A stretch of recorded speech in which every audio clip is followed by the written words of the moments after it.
In the early days of this radio program, in the late 1990s, I communicated often with Russian spy Colonel Stanislav Lunev. And if you don't recognize his name, Colonel Lunev is the highest-ranking Russian military spy to defect to the West. He was deeply involved in the Soviet operation to hide nuclear suitcase bombs in the USA and other parts of the world, including Europe. One day in early 1999, I was talking to Colonel Lunev while waiting at the Dallas-Fort Worth airport for a guest to arrive, and he and I were outside the airport terminal. Colonel Lunev was leaning against a pole, puffing on a cigarette as usual. He was a chain smoker. And all of this, this New World Order stuff that I talk about on the radio was all very new to me at that time. And I just innocently blurted out a question to the former Soviet spy. And I said, Colonel, is it true Russia has developed red mercury bombs? Well, he almost choked on his cigarette, and he took the cig out of his mouth, and he got up about 3 inches from my face, and he said, men have died asking that question. You have no reason to know such things. Well, my next question was, what do you think of the Yankees this year? I switched gears really fast. I was like, let's talk baseball. It's like, I'm smart enough to know when to get out of this mess. I got the message. There are topics that can get a person killed very quickly. Move on to the next topic. Well, Colonel Lunev, however, did speak quite openly with me on other occasions about super-secret weapons. He told me about Russia's plans to launch a satellite that would unfold into a giant mirror in space. The mirror would direct sunlight to urban centers on the Earth, thus blinding the eyes of millions of people. We also discussed whether psychotronic generators exist. He said he had heard rumors that the KGB used a psychotronic generator on President Boris Yeltsin to induce a heart attack in the Russian president while he was in the Kremlin. I quickly discovered that at that time that talking about the existence of such weapons will earn you the ridicule of most people you tell. It's a sure way to start somebody's eyes rolling around in disbelief that you're talking about such things. But in March 2012, a high-level Russian defense official, Anatoly Serjokov, said, quote, the development of weaponry based on new physics principles, direct energy weapons, geophysical weapons, wave energy weapons, genetic weapons, psychotronic weapons, is part of the state arms procurement program for 2011 to 2020. That's a quote. That was in the Russian news media last year. One other weapon that Colonel Lunev discussed was a Russian secret weapon to cause earthquakes. Once again, he said he had heard rumors, again, this is 1999, he had heard rumors that the Russians had successfully used the earthquake generator. Well, recently, London's Telegraph newspaper reported that the United States and New Zealand conducted secret tests of a tsunami bomb designed to destroy coastal cities by using underwater blasts to trigger massive tidal waves. The tests were carried out in waters around New Caledonia and Auckland during World War II and showed that the weapon was feasible, and a series of 10 large offshore blasts could potentially create a 33-foot tsunami capable of inundating a city. The Telegraph said the plans came to light during research by New Zealand author and filmmaker Ray Waru, who examined military files buried in the National Archives. Mr. Waru has been involved in New Zealand's radio and TV industries for over 30 years. He recently published the book Secrets and Treasures, Our Story Told Through the Objects at Archives, New Zealand. Ray Waru is on the phone right now in New Zealand. Ray, welcome to the program. Hi, thanks very much. Well, I'm really looking forward to talking to you about this topic because, as you can hear in the introduction, I've heard about such weapons for a number of years, and usually, as I said, people roll their eyes and just say that that kind of stuff doesn't exist. But how did you stumble upon this information about a World War II tsunami bomb? Well, I was looking through the files of Archives New Zealand for a number of things. And I actually did just stumble upon a whole stack of reports that had been completed in the 1950s, some years after the actual project, which was called Project SEAL, this secret experiment to produce a tidal wave bomb. I came across it purely by chance, and there they were all sitting there. They were being vetted to be released. However, if the Russians, as you say, are considering something themselves, perhaps we should lock them back up again. Well, but it was surprising because New Zealand has had, as you probably know, anti-nuclear legislation since 1987. We don't allow nuclear armed or powered ships to visit our ports. And the very thought that little old New Zealand was developing its own weapon of mass destruction during the Second World War was really quite a surprise. Ray, who originated this tsunami bomb idea? Well, the idea really came from an American naval officer whose name was Gibson. He was involved in constructing military bases around the Pacific after the U.S. entered the war. And he observed that blasting operations to remove coral reefs around Pacific Islands sometimes produced an unexpectedly large wave. And he thought this had offensive kind of weaponized potential. So he communicated this idea to the Chief of General Staff, the New Zealand Chief of General Staff, a man named Puttick. And he was interested, and he took the idea to the New Zealand War Cabinet. They also thought it was a good idea, and they set up some preliminary experiments, as you've already mentioned, in New Caledonia off the coast of Noumea in 1944. There were American and British personnel there, and a group of New Zealand observers led by a local scientist named Leach, who would ultimately conduct the experiments in New Zealand. Any estimate of how many of these tsunami bombs were produced? Well, actually, no bombs were actually produced. After the Noumea experiments, the U.S. Pacific Commander, the redoubtable Admiral Bull Halsey, was enthusiastic about the possibility of making bombs. So he then wrote to the New Zealand War Cabinet to set up the secret project in New Zealand. It ran for about 8 months from June in 1944 until January in 1945.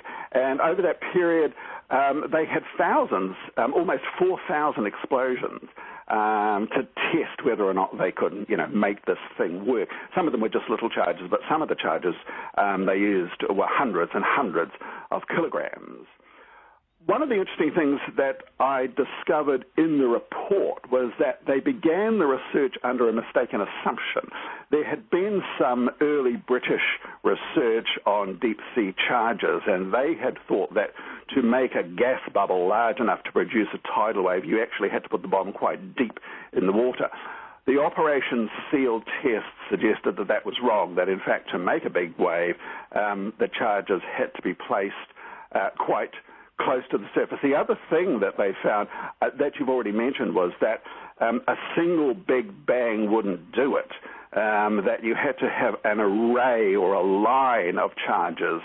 And they suggested, their experiment suggested that you might have needed as much as 2,000 tons of TNT or some kind of explosive that they said could produce a 30-foot wave if the explosions were made simultaneously about 8 kilometers from the shore. So they got down to some pretty careful calculations, I think. Ray, any indication in these archives that that this weapon was used anywhere? No, the weapon was definitely not used anywhere. In fact, there's some debate about how successful the whole experiment was. When you read the report is very positive about the potential for this thing as a genuine alternative to the atomic bomb. And in fact, during the early years of the Cold War, the experiments were taken up again. They weren't conducted physically, but a group of postgraduate engineering students at Auckland University tabulated all the Project SEAL information and produced a report, which was the report that I read, that was called the Generation of Wave Systems, that was published in the 1950s. However, in 1999, a man who was involved with the actual experiments, a chap named Tony Lang, who was 87 at the time, said the whole thing was a bit of a fibber. He said that they tried lots of experiments, but if you were in a rowing boat, you probably would have survived the shock. So whether or not it actually would have worked, I think is open to some debate, really. Mm-hmm. But we're talking about technology and experiments conducted 70 years ago. Well, that's right. Also, of course, the people that were conducting the SEAL experiments wouldn't have been aware of the Manhattan Project. The New Zealand government must have been aware of the Manhattan Project to develop the atomic bomb, because we sent 11 scientists to New Mexico, so we must have been involved with that. But of course, the Trinity test wasn't until, I think, July of 1945, so the Project SEAL was actually closed down before anybody really knew about the atomic bomb. So you can imagine if these scientists had been experimenting with the opportunity of using nuclear explosions in their array, they might have had a different idea about how easy it would have been to produce a tidal wave. Ray, what was your initial reaction when you first realized what you were looking at? Well, I mean, I think my initial reaction, having seen the news of the gigantic tsunami in the Indian Ocean in 2004 and the huge tsunami along the coast of Japan in 2011, you'd have to think, what a ludicrous idea. But of course, this was something that was developed during a period of war. And since the Japanese home islands were obviously susceptible to the effects of tsunami, and clearly the Allies were planning, even at that stage, the invasion of the home islands of Japan, the idea of using a tsunami-type bomb to prepare the way for an invasion clearly was something that was on people's minds. It's not clear at all in the report what the target of a tsunami weapon may have been, but clearly the preparation of the Japanese islands for an invasion would have been something that people were thinking about. But up until you saw these formerly top-secret documents, had it ever occurred to you that governments were considering how to flood cities and kill millions of people with ocean waves? Well, not me personally, but then, who can know what goes through the minds of governments? And I would have thought at a time of war, anything is possible. And then even the people that created the atomic bomb, some of them, of course, changed their minds after they knew what the destructive potential of nuclear weapons might have been. And I think, most wise people in the world today would agree that the world needs not one single nuclear weapon at all. Are you acquainted? I agree with those. Are you acquainted with the Russian politician Vladimir Zhiranovsky? Zhiranovsky. I think I know his name, but I'm not ready. No, okay, yeah. He's quite colorful character in Russia, and has a sizable following. I think he's run for president a few times, and he's a force to be reckoned with. And after shortly after the March 2011 earthquake and tsunami in Japan. It was about a month later. Mr. Zaranovsky was on a national Russian television news program, and he definitely had been in the vodka bottle. I mean, it was very obvious, that his necktie was loose, and he looked a little disheveled, but he was quite talkative that day. And they say during the war, loose lips. Yes.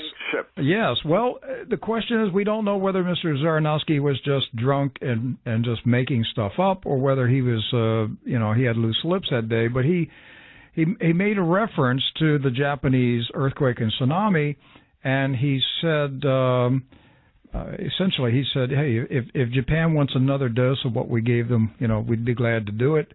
And he said, we have weapons that can put entire continents to sleep in minutes. And, and I thought it was a very chilling comment that this guy made, because what had happened was that the week, just days before the tsunami that hit Japan, the governor of Tokyo said, Russia and China are our enemies, and before the end of 2011, we will have nuclear weapons. And before the week was out, the nuclear power plants at Fukushima were underwater, and the one plutonium plant which would be necessary for them, was substantially damaged. So anyhow, I'm just throwing this out, Ray, because I think these weapons are in existence. I think they're being used, and I don't think we've seen anything yet of what demented, sick, demon-possessed people in possession of doomsday weapons can do to us. Now, the other topic, I'd like to find out this, because while you were digging in these New Zealand files, not only did you come across the tsunami doomsday weapon, but you came across some documents about UFO sightings in New Zealand. What did you find there? Yeah. Well, surprisingly, New Zealand seems to be on a very popular flight path for UFOs. The government released all its UFO files a couple of years ago, and there are thousands and thousands of reports of UFOs. I mean, the U.S. Project Blue Book and all that sort of, and some of the English files have also been made public. And there, likewise, are thousands and thousands of sightings.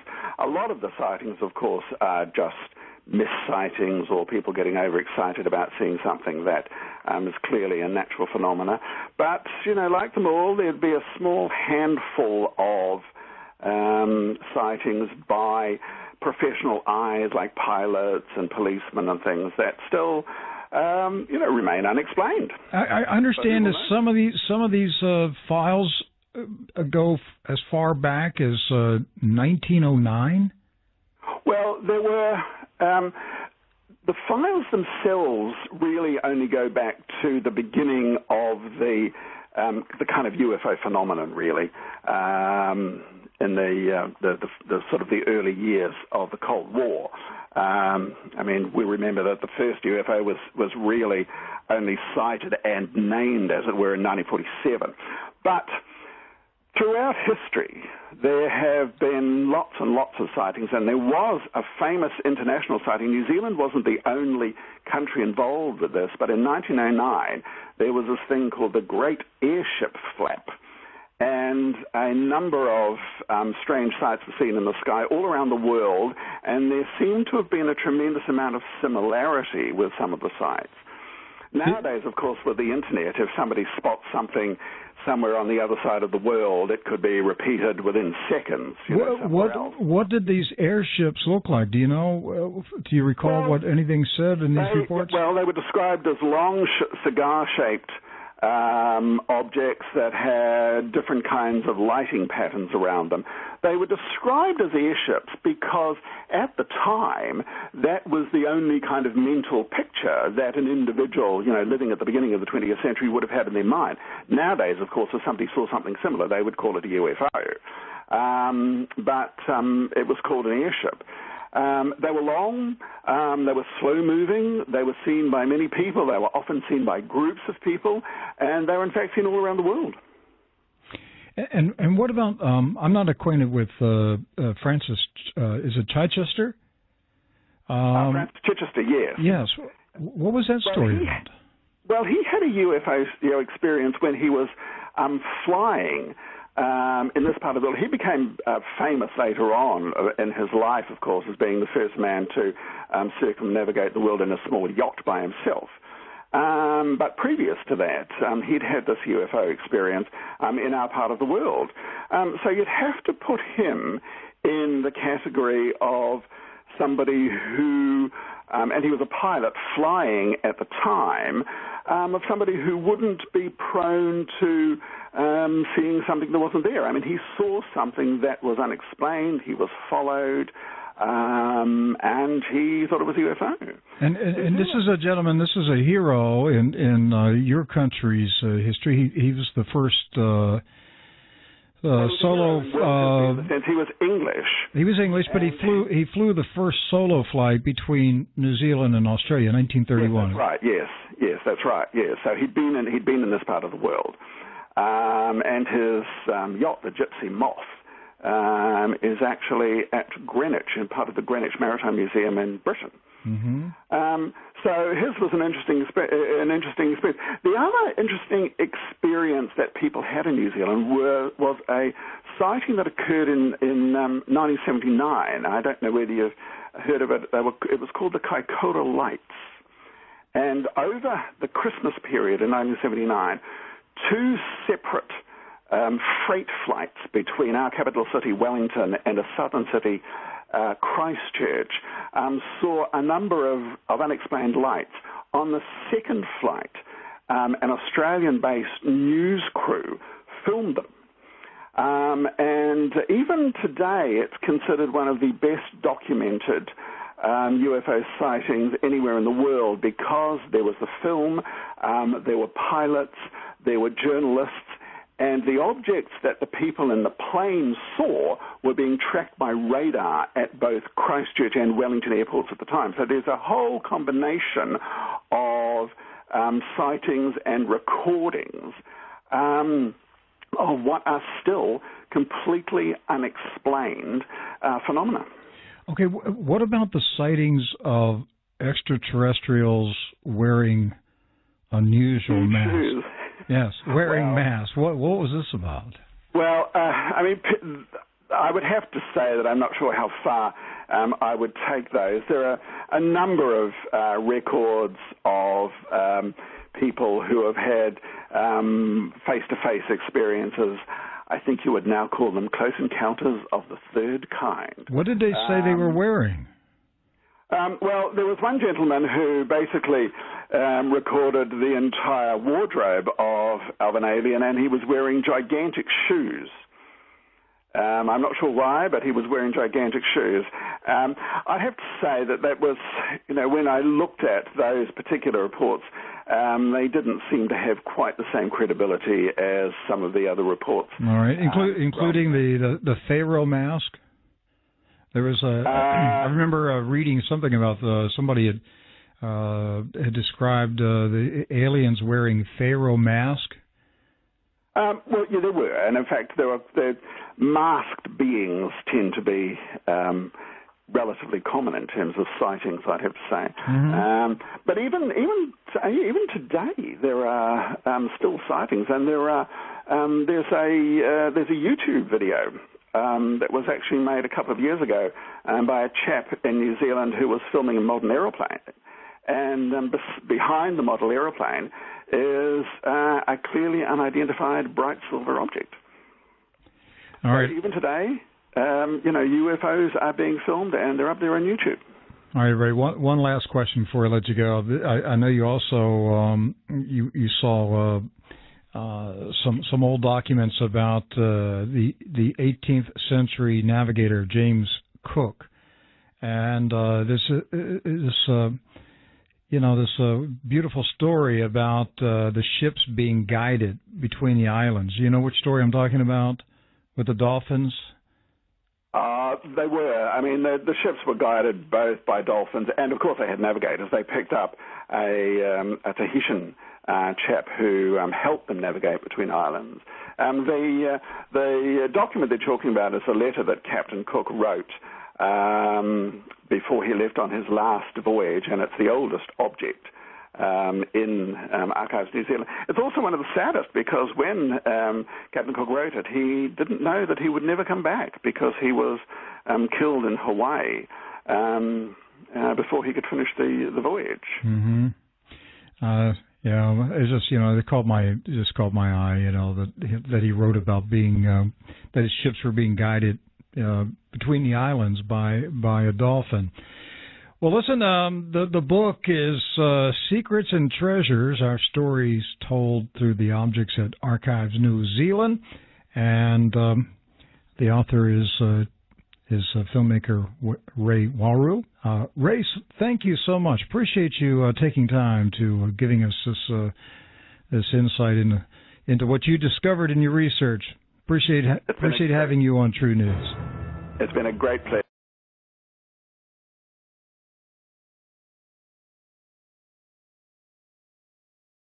I talk about on the radio, it was all very new to me at that time, and I just innocently blurted out a question to the former Soviet spy. And I said, Colonel, is it true Russia has developed red mercury bombs? Well, he almost choked on his cigarette, and he took the cig out of his mouth, and he got up about 3 inches from my face, and he said, men have died asking that question. You have no reason to know such things. Well, my next question here would direct sunlight to urban centers on the earth, thus blinding the eyes of millions of people. We also discussed whether psychotronic generators exist. He said he had heard rumors that the KGB used a psychotronic generator on President Boris Yeltsin to induce a heart attack in the Russian president while he was in the Kremlin. I quickly discovered that at that time that talking about the existence of such weapons will earn you the ridicule of